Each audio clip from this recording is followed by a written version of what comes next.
Topic natin ngayon is about kicks. Real one versus UA, unauthorized authentic. OEM, original equipment manufacturer, at yung top grade. At saan nga ba nanggagaling ito? So, sabi po ng isang seller, ang iba po dito ay galing doon sa overproduction ng mga kinukontrata ng mga brands.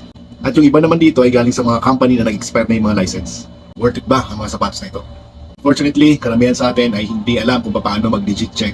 Na kahit siguro yung mga original sellers at yung mga OEM sellers, nalilito din yan minsan.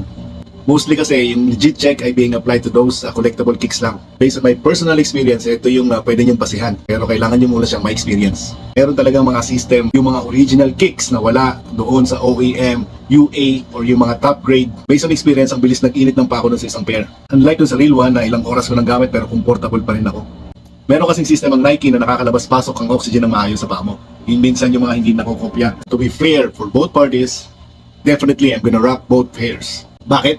Of course, budget-wise. Siyempre, kung may pera ka naman, bakit ka naman hindi bibili ng original, di ba? At kung budget meal naman ang hanap mo, of course, ang kapapupunta, alam mo na yung mga tatawagan mo. These pairs are not bad, so depende na to sa gumagamit ito. Pero siyempre, kailangan mo i-accept.